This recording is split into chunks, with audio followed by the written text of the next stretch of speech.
Hello বন্ধুরা, কেমন আছো তোমরা সবাই? আশা করছি সবাই ভালো আছো। একটা নতুন দিন, একটা নতুন সকালে আবার আমি চলে আসলাম। তোমাদের দাদা ভাই জলপই নিয়ে আসে, বাজার থেকে জলপই নিয়ে আসে। তো এখন তো জলপইয়ের সিজন, তো ভাবলাম যে জলপইগুলো আচার দেওয়ার ইচ্ছে আছে, তো একটু আচার করব। তো যার জন্য জলপইগুলো সিদ্ধ করে তারপর আমি ওটাকে আলাদা একটা বাসনে নিয়ে আমি চলে গেলাম ছাদে।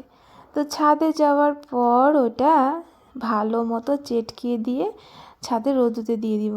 তো রোদ্রুতে দিলে 2-1 দিন শুকাবে, শুকানোর পর গুড় দিয়ে চাল দিয়ে নিব, ব্যাস হয়ে যাবে। আর এদিকে দেখো আমলকি নিয়ে আসে, আমলকিগুলোও ভাবছি রোদ্র দিয়ে দিব। তো এখন তো আমলকিরও সিজন, তো মানে সারাটা বছরের মধ্যে কয়েকদিনই থাকে আমলকির সিজন। তো ভাবছি বেশি করে আমলকি নিয়ে এসে একবারে পাউডার করে রাখবো। তো যাই হোক, এদিকে আমার হয়ে গেছে।